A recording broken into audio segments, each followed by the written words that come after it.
We are currently working on a neighborhood in Malmö called Lund, which is an already developed area where there is ongoing urban densification and regeneration.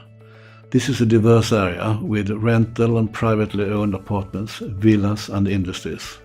It has an ethnically mixed population and the socioeconomic level is lower than Malmö average. And in some parts of the area, crime rates are high, which is a major concern for the local inhabitants. And large part of the area is also prone to inundation from downpours. Lund is currently engaged in so-called BID process, and BID stands for Business Improvement District, and this collaboration approach on urban development exists in several countries.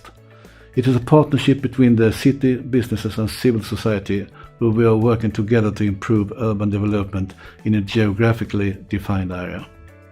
To develop the BID process, we have formed the Association of Property Owners Lund, where property owners, housing associations and companies work together with Malmö City, associations and residents to develop this area. Under the umbrella of the BID, we have several projects focusing with Agenda 2030 to develop blue-green structures. And an important focus for us is to ensure that these structures support the overall goal of the BID, Lund, which is to improve the well-being, security and cohesion of its inhabitants.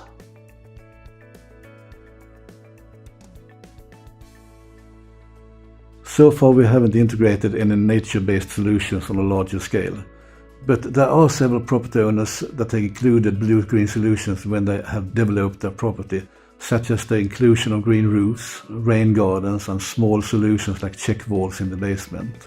There are several challenges related to increasing the amount of blue-green solutions in an already built area, and we are therefore engaged in a stepwise process.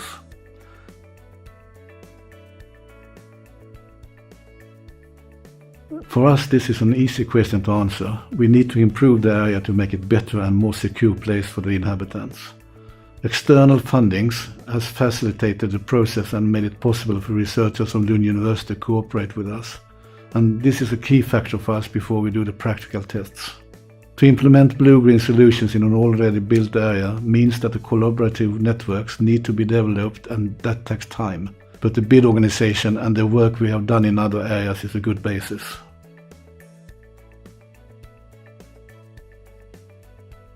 There are three main barriers as far as we see it: how to integrate the work with solutions on public and private land, how to solve the financing and maintenance of such collaborative solutions on public and private land, and how to ensure that these new blue-green solutions are accepted by local inhabitants.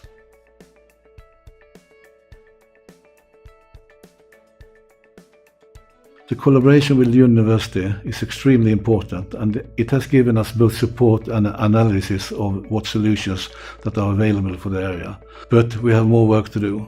In 2013, Malmö City, together with researchers and practitioners, gathered in Malmö to present the findings of the Malmö Commission, which had around 100 recommendations for the future development of Malmö. And one of the key findings was that knowledge alliances is the best way for sustainable development. So collaboration with other actors, and especially the academic world, is very important. In these knowledge alliances, we are able to see that several of our challenges and problems are actually quite similar. Collaboration with other actors involved in a similar process is encouraging, especially when you sometimes can feel exhausted by some of the hurdles.